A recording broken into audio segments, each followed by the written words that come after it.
तो स्टूडेंट, आज हम लोग एक्सरसाइज 2.2 क्लास 10 का इंट्रोडक्शन को देखेंगे और देन इसके बाद वाले नेक्स्ट वाले वीडियो पे हम लोग इसका क्वेश्चन को सॉल्व करेंगे। तो सबसे पहले ज़रूरी है हमारा इंट्रोडक्शन। एंड इंट्रोडक्शन को जो बच्चे स्टूडेंट देखेंगे, आई थिंक वो लोग एक्सरसाइज पे अगर जाते भी है तो वो लोग आसानी से एक्सरसाइज को क्लियर आउट कर सकते हैं। वैसे भी मैं नेक्स्ट वीडियो पे उसको बताने वाला हूँ, but introduction is the must be important. हमें सबसे पहले इसको अच्छे से समझना है कि 2/2 हमें किससे रिलेटेड है और हमें क्या क्या निकालना सीखना है। कुछ फार्मूला है उसे बस याद रखना है, देन उससे फाइंड आउट करने हैं। चलो तो स्टार्ट करते हैं आज के वीडियो को। तो सबसे पहले हमें जानना ज़रूरी है कि क्वाड्रेटिक इक्वेशन क्या होता है, द्विघात समीकरण किसे कहते हैं। ठीक है, तो द्विघात समीकरण का फॉर्म किस टाइप से होता है। तो अगर कोई भी इक्वेशन, अगर x² प्लस 4x प्लस कोई कांस्टेंट नंबर ले लेते जैसे 3 इक्वल्स टू 0 के हैं, तो इसको हम लोग बोलेंगे कि वो क्या, कौन सा इक्वेशन है, द्विघात समीकरण है। ठीक है, अगर कोई भी इक्वेशन, अगर इसका हम लोग फॉर्म को देखेंगे तो ये फॉर्म रहता है ax² plus bx plus c equals to 0 के फॉर्म पे। इसको हम लोग बोलेंगे ये कौन सा इक्वेशन है, द्विघात समीकरण है। कौन सा समीकरण है ये, द्विघात समीकरण। इस फॉर्म को हम लोग बोलते हैं ax² plus bx plus c। इस फॉर्म को हम लोग बोलते हैं क्वाड्रेटिक इक्वेशन। तो इस इक्वेशन में हम x को कैसे फाइंड आउट करते हैं उसके बारे में देखेंगे। देन इसके बाद देखेंगे कि शून्यकों की जांच कैसे करते हैं, देन गुणाकों की जांच कैसे करते हैं। बस इसको पहले हम लोग सीखेंगे अच्छी तरह से। तो सबसे पहला हम लोग देखेंगे कि x की वैल्यू को हम लोग कैसे फाइंड आउट करते हैं। और x की वैल्यू हमेशा द्विघात समीकरण में 2 वैल्यू दे करके जाता है। x की वैल्यू दोनों इसका आंसर होता है। तो हम लोग कैसे फाइंड आउट करेंगे, तो कोई भी क्वेश्चन ले लेते हैं हम लोग। जैसे जैसे हम लोग बुक से ही एग्जाम्पल नंबर 2 को लेते हैं। तो 2 पे हमारे पास दिया गया है question x² plus 7x plus 10। ये जो है ये क्वेश्चन दिया हुआ है हमारा। तो सबसे पहले हमें इसमें से x की वैल्यू को निकालनी है। ठीक है, तो x की वैल्यू को कैसे फाइंड आउट करते हैं उसको पहले हम लोग देखेंगे। तो x का कोफिशिएंट यानी कि x के पहले क्या है, 1 है। हम लोग यहाँ पे बोल सकते हैं x के पहले कुछ नहीं है, मतलब x के पहले क्या है, यहाँ पे 1 है। तो 1 a के बराबर है x² प्लस 7 जो है ये b के बराबर है x प्लस ये जो 10 है ये c है। और हम लोग जानते हैं कि इक्वेशन जो होता है वो 0 के इक्वल होता है। तो हमें पहले सबसे पहले इस क्वेश्चन में हमें पहले सबसे पहले मानना पड़ेगा, माना या late x² plus 7x plus 10, ये इक्वेशन जो है ये 0 के इक्वल है। ठीक है, देन इसको हम लोग फाइंड आउट कैसे करते हैं। सबसे पहले x का कोफिशिएंट क्या है, यानी कि a 1 है। तो यहाँ पे x का कोफिशिएंट 1 है, मतलब 1 को हम लोग सबसे पहले करते हैं ये 10 से इंटू। ठीक है, और बीच वाले का हम लोग फैक्टर करते हैं, मतलब बीच वाले को हम लोग इस तरह से डिवाइड करेंगे कि वो 7x है। तो सबसे पहले 1 को 10 के साथ इंटू करेंगे। तो 1 को जब 10 के साथ इंटू करेंगे तो 1 इंटू 10 इक्वल्स टू क्या आएगा, 10 आएगा। ठीक है, अब हमें 10 को इस तरह से डिवाइड करना है, इस तरह से भागों में बांटना है कि वो +7 है, यहाँ पे +7 यानी कि +7 आए। तो 10 को हम लोग कैसे बांट सकते हैं, तो हम लोग जानते हैं कि 10 का अगर हम लोग फैक्टराइज करते हैं, तो 10 का अगर हम लोग फैक्टर करते हैं यानी 10 को अगर हम लोग डिवाइड करते हैं तो 5 2 ज़ा 10 यानी 5 दूने 10 आएगा। ठीक है, तो हम लोग देखेंगे अगर यहाँ पे +5 देन +2 करेंगे तो 5 देन 2 5 6 7 आ रहा है हमारा। तो हम लोग 10 को इस तरीके से बांट सकते हैं, +5 +2 इक्वल्स टू हमारे पास कितना आ जाएगा, +7। तो हमें इसी के रूप में बांटना था, तो हम लोग 10 को बांट सकते हैं 5 और 2 के रूप में। ठीक है, तो सबसे पहले हम लोग क्या देखें कि पहले वाले जो ए को है हम लोग सी के साथ इंटू करेंगे, यानी 1 इंटू 10 लास्ट वाले के साथ, और इंटू करके जो आएगा उसे हम लोग इस टाइप में बांटेंगे कि +7 आ जाए। इस तरीके से फैक्टर करेंगे कि +7 आ जाए। तो हमने यहाँ पे फैक्टर कर लिया 5 + 2। तो इसको हम लोग ऐसे लिख सकते हैं x² प्लस 5 है ना, तो इसको हम लोग 2 + 5 भी लिख सकते हैं। ये क्यों हम लोग लिखे ये भी मैं आगे जाके बताता हूँ लोगों को। तो यहाँ पे हम लोग लिख सकते हैं 2x plus 5x plus 10 equals to 0। ये हमारा अलग है पार्ट, ये हमारा अलग पार्ट। तो यहाँ पे हम लोग +5 और +2 करेंगे तो 7 ही आएगा। यानी कि हम लोगों ने इस इक्वेशन में कुछ भी चेंजेस नहीं किया, हम लोगों ने सिर्फ 7x को हम लोग 2 भागों में बांट दिए, यानी कि 2x और 5x। अगर ये दोनों को हम लोग जोड़ते भी है तो 7x ही आएगा। क्लियर है? देन अब हमें कॉमन निकालना है ये दोनों में से और ये दोनों में से। ठीक है, कॉमन हम लोग सब लोग जानते हैं, दोनों में कौन सा चीज़ कॉमन होगा उसी को हम लोग निकाल सकते हैं। तो इसमें देखते हैं हमारे पास 2x है और यहाँ पे एक तो x है 2x, यानी कि x को हम लोग कॉमन निकाल सकते हैं। इसमें से x को अगर कॉमन निकालेंगे तो यहाँ पे एक x तो बचेगा, प्लस यहाँ से एक x चला गया, यानी इसके पास क्या बचा 2। सेम एज इट इज़ ये जो आया इसी को हम लोग सेम टू सेम थोड़ा सा स्पेस छोड़ करके यहाँ पे x + 2 लिख देंगे। अब हम लोग देखते हैं कि इसमें से हम लोग क्या इंटू करें कि यहाँ पे 5x आ जाए और यहाँ पे 10x आ जाए। किससे इंटू करें? तो अगर हम लोग यहाँ पे 5 से इंटू करते हैं तो 5x और 5 2 ज़ा 10 आ जाएगा हमारे पास।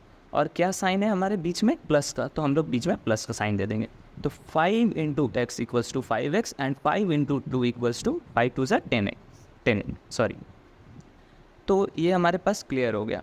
और हम लोग यहाँ पे जो चीज़ लिखते हैं सेम टू सेम इसी को यहाँ पे उतारते हैं। क्यों? क्योंकि हमारा पास वैल्यू सेम टू सेम ही आता है। अब आप लोग बोलोगे कि यहाँ पे हम लोगों ने इसको क्यों चेंज किया था? हम लोगों ने इसको इसलिए चेंज किया था क्योंकि हम देख पा रहे थे पीछे वाले में अगर 5 रखते हैं हम लोग तो 5 और 10 में से हम लोग 5 को कॉमन निकाल सकते हैं, इसलिए हम लोग रखे थे। अगर आप लोगों की इच्छा हो कि हम लोग नहीं 5 + 2 लिखेंगे तो उसे भी मैं यहाँ पे सॉल्व करके दिखा देता हूँ, सेम टू सेम आंसर आएगा। अगर हम लोग यहाँ पे x² + 5x + 2x और +10 इक्वल्स टू 0 अगर ये रखते तो भी हमारे पास सेम आता। अगर हम लोग यहाँ से 5 को x को अगर कॉमन लेते तो x निकलता, देन x बचता +5 बचता हमारे पास। सेम टू सेम हम लोग इसी तरह से करेंगे। ये ब्रैकेट के अंदर जो है उसी को थोड़ा सा स्पेस छोड़ करके सेम टू सेम लिख देंगे, यानी x + 5 इक्वल्स टू 0। अब हम लोग किससे इंटू करें कि यहाँ पे 2x आ जाए और किससे इंटू करें कि यहाँ पे 10 आ जाए?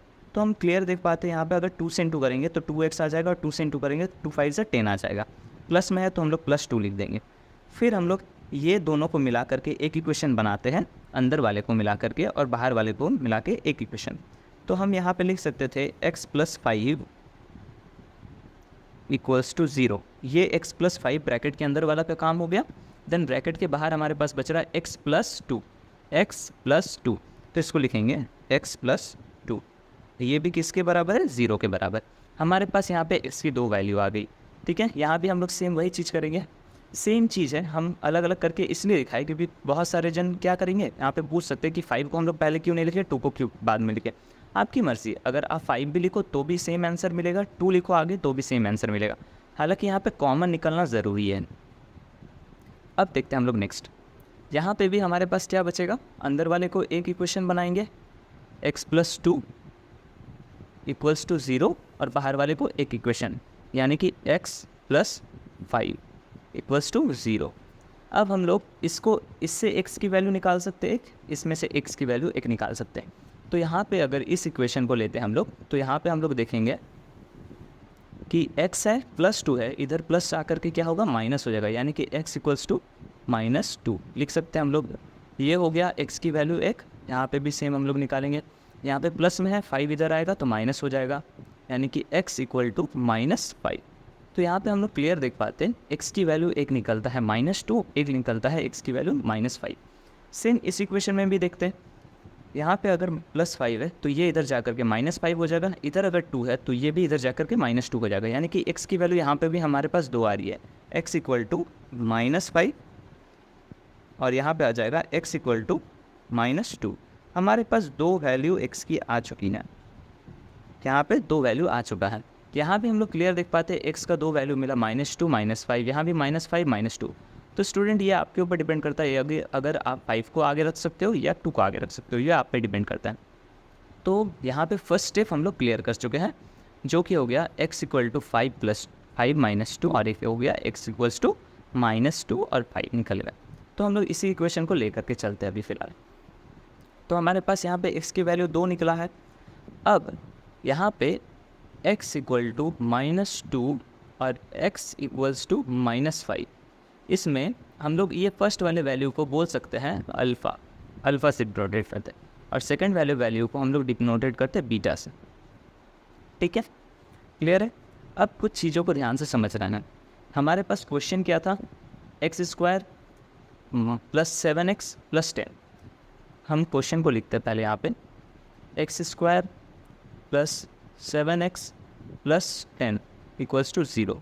मैंने पहले ही बताया था क्वाड्रेटिक इक्वेशन का फॉर्म क्या होता है, ax² + bx + c = 0। ये होता है क्वाड्रेटिक इक्वेशन का फॉर्म। अब हम लोग अगर इस इक्वेशन से इस इक्वेशन को कंपेयर करें, दोनों की तुलना करते हैं अगर, तो हम लोग साफ साफ देख पाते हैं इसके आगे कुछ नहीं है, मतलब कि 1 है, यानी a की वैल्यू क्या है यहाँ पे 1 है, और b की वैल्यू यहाँ पे क्या है 7 है, और c की वैल्यू यहाँ पे क्या है 10 है। ठीक है, तो हम लोग लिख सकते हैं यहाँ पे a = 1, b = 7 एंड c = 10। ये 3 वैल्यू, और साथ ही में हमने यहाँ पे फाइंड आउट किया x का 2 वैल्यू, जिसमें से अल्फ़ा की वैल्यू आई है हमारे पास -2, एंड बीटा की वैल्यू आई है हमारे पास -5। ठीक है स्टूडेंट, अब सेकेंड चीज़ हम लोग देखेंगे, इसमें से सबसे पहला चीज़ है सबसे इम्पॉर्टेंट, जिसमें x की वैल्यू को निकालना आना चाहिए। तो ये मैंने आपको सिखा दिया। आई होप कि आप लोगों को अच्छा लगा हो। ध्यान, और किसी को अगर प्रॉब्लम हो तो वीडियो को फिर से रिवर्स करके या तो पॉज करके फिर से देख सकते हैं। देन नेक्स्ट हमें क्या जानना है कि शून्यांकों की जांच, जब हम लोग शून्यांकों की जांच करते हैं,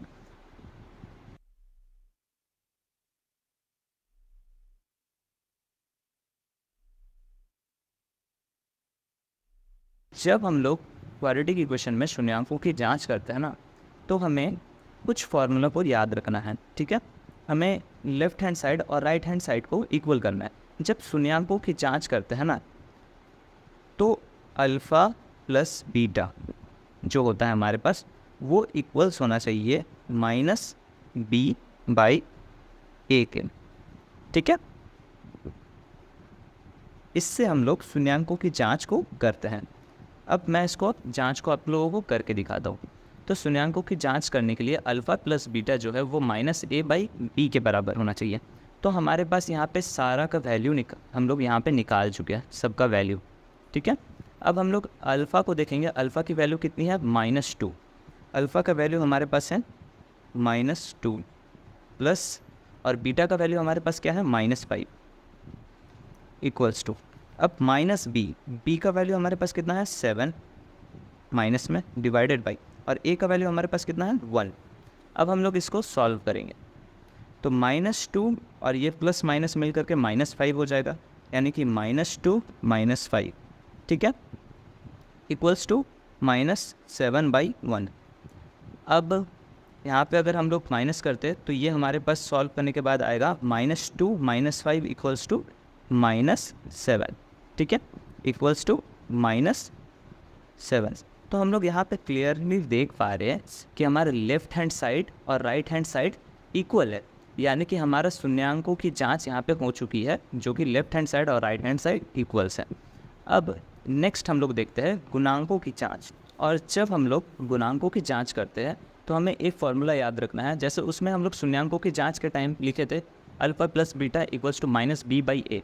सेम इसमें हम लोग लिखते हैं अल्फ़ा इंटू बीटा जो कि इक्वल होना चाहिए c/a के। ये फार्मूला हमें याद रखना है, तभी हमारा गुणांकों की जांच हम लोग कर सकते हैं। तो सबसे पहले हमारा क्वेश्चन में हम लोग देखे थे अल्फ़ा बीटा और a b c का वैल्यू हमने लोगों ने क्या लिखा था, यहाँ पे मैं लिख लेता हूँ। तो यहाँ पे मैंने सारा वैल्यू निकाल दिया, जिसको हम लोगों ने कुछ देर पहले ही निकाला था। अब हम लोग देखेंगे यहाँ पे ध्यान से कि अल्फ़ा इंटू बीटा हमें वैल्यू लिखना है -2 इंटू बीटा का वैल्यू हमारे पास है -5 = सी की वैल्यू हमारे पास है 10, तो यहाँ पे 10 लिखेंगे, बाई ए की वैल्यू हमारे पास है 1। तो यहाँ पे 5 दूने 10 और माइनस माइनस प्लस, यानी कि हम लोग इसको 10 लिख सकते हैं इक्वल्स टू, और हमारे पास सी की वैल्यू कितनी है 10 है। तो हम लोग यहाँ पे भी देख पा रहे हैं हमारा लेफ्ट हैंड साइड और राइट हैंड साइड इक्वल है, यानी कि हम लोग यहाँ पे कह सकते हैं कि हमारा गुणांकों की जांच हो चुकी है, जो कि लेफ्ट हैंड साइड और राइट हैंड साइड दोनों एक दूसरे के बराबर है। ठीक है, तो इस तरीके से हमने 3 चीज़ों को सीखा। सबसे पहले हम लोगों ने यहाँ पे सीखा कि किस तरह से हम लोग x की वैल्यू को फाइंड आउट कर सकते हैं। देन दूसरा में हम लोगों ने सीखा शून्याङ्कों की जांच किस तरीके से कर सकते हैं, और थर्ड में हम लोगों ने ये सीखा कि उसमें हम लोगों ने सीखा शून्याङ्कों की जांच कैसे कर सकते हैं, और थर्ड में हम लोगों ने सीखा गुणांकों की जांच कैसे कर सकते हैं।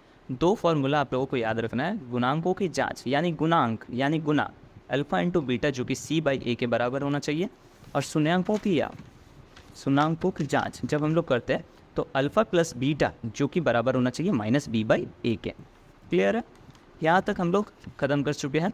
देन अब हम लोग सीखते हैं जब हमारे पास शून्याङ्क और गुणांक जब हमारे पास अब हम लोग सीखेंगे, तो हमने यहाँ पे 3 चीज़ों को सीख लिया। सबसे पहला x को फाइंड आउट करना, शून्याङ्कों का जांच और गुणांकों का जांच।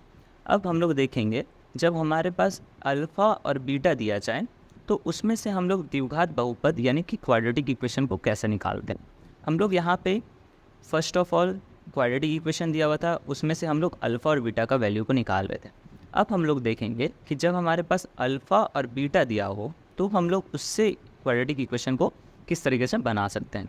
ठीक है, उसको हम लोग हिंदी में बोलते हैं द्विघात बहुपद ज्ञात कीजिए या द्विघात बहुपद निकालिए, इस तरीके से क्वेश्चन रहेगा। तो सबसे पहले हमारे पास यहाँ पे दिया जाएगा, जैसे एक एग्ज़ाम्पल हम लोग ले लेते हैं बुक से ही, एग्ज़ाम्पल नंबर 4 का, जिसमें हमारे पास दिया गया है शून्याङ्कों का योग तथा गुणांक क्रमशः। ठीक है, शून्याङ्कों का योग दिया हुआ है सबसे पहले।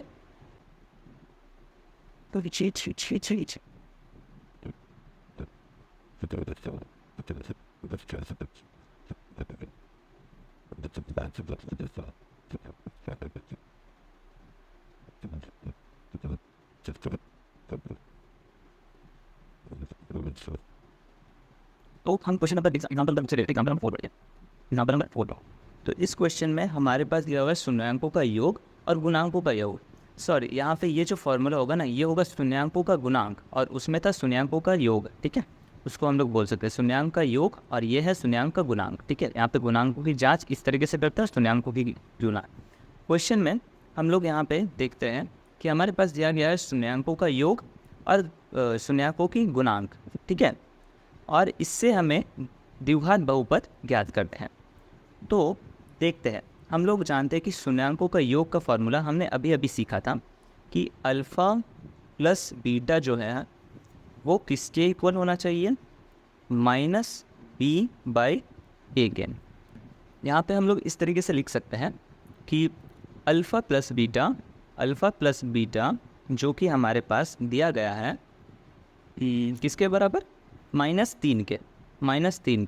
अब -3 को हम लोग -b/a भी लिख सकते हैं। क्लियर है? अब एक चीज़ हमें कंपेयर करना है। यहाँ पे चूँकि अल्फ़ा प्लस बीटा -3 ये दिया हुआ है, 3 दिया हुआ है, तो इसे हम लोग -3 के नीचे कुछ नहीं है यानी 1 लिख सकते हैं कंपेयर करने के लिए। -3/1 इक्वल्स टू -b/a के, यानी कि हम लोग देख सकते हैं कि a की वैल्यू हमारे पास कितना है, ये माइनस को हम लोग कैंसिल आउट अगर कर दे तो b का वैल्यू है -3 और a का वैल्यू है 1, यानी कि यहाँ से हमें b का वैल्यू निकल गया 3 और a का वैल्यू हमारे पास निकल गया 1। क्लियर है? अब सेम शून्याङ्कों का गुणांक हमारे पास दिया हुआ है, तो शून्याङ्कों का गुणांक जब हम लोग निकालते हैं तो उसके लिए भी हमने अभी एक फॉर्मूला लिखा था अल्फ़ा इंटू बीटा जो कि c/a के बराबर होता है। ठीक है, तो गुणांकों का जब निकालेंगे हम लोग गुणांक, शून्याङ्कों की गुणांक, तो इसमें हम लोग देखे थे अल्फ़ा इंटू बीटा जो कि होना चाहिए c/a। ठीक है, अब देखेंगे हम लोग अल्फ़ा इंटू बीटा का वैल्यू ही तो यहाँ पे 2 दिया हुआ है ना, अल्फ़ा इंटू बीटा का, तो अल्फ़ा इंटू बीटा अगर 2 है हमारे पास, तो 2 के नीचे कुछ नहीं है, यानी कि 1 लिख सकते हैं हम लोग। तो इसको अगर इसके साथ कंपेयर करें c/a, ठीक है, तो c का वैल्यू हमारे पास 2 आ जाएगा और a का वैल्यू हमारे पास 1 आ जाएगा। अब यहाँ से हम लोग क्लियर आउट कर सकते हैं कि a की वैल्यू यहाँ भी 1 है, a की वैल्यू यहाँ भी 1 है, यानी a का वैल्यू 1, b का वैल्यू हम लोग यहाँ से निकाले 3 और c का वैल्यू हमारे पास गुणांक से निकल गया 2। तो इसको हम लोग इस तरीके से लिख सकते हैं, c की वैल्यू भी हमारे पास कितना आ गया 2, ठीक है। अब इससे हम क्वाड्रेटिक इक्वेशन बना सकते हैं। क्वाड्रेटिक इक्वेशन का फॉर्म हम लोग जानते थे किस तरीके से होता है, x square a x square plus b x plus c, जो कि 0 के बराबर होता है, ठीक है। अब हम लोग इसको इस तरीके से लिख सकते हैं, कंपेयर करके ए की वैल्यू कितनी है यहाँ पे 1, यानी कि 1 एक्स स्क्वायर प्लस बी का वैल्यू हमारे पास यहाँ पे 3, यानी कि लिख सकते हैं 3x प्लस सी की वैल्यू यहाँ पे 2, यानी कि 2 इक्वल्स टू 0। तो इसे हम लोग इस तरीके से लिख सकते हैं student, x square plus 3x plus 2, ये हो गया हमारा द्विघात बहुपद के रूप में निकल चुका है। क्लियर है? इंट्रोडक्शन को आई होप कि आप लोगों को अच्छे से समझ में आया होगा, और जिसको कुछ भी डाउट हो वो कमेंट सेक्शन में क्वेश्चन वगैरह पूछ सकते हैं। देन नेक्स्ट वीडियो में हम लोग इसका एक्सरसाइज को कंप्लीट करेंगे और इसे देखना ज़रूरी है, और जो भी यहाँ पे हम लोगों ने फॉर्मूला लिखा था उसे ध्यान से याद रखना भी ज़रूरी है। तो मिलते हैं नेक्स्ट वीडियो पे, इसके एक्सरसाइज को कंप्लीट करेंगे पूरी तरीके से।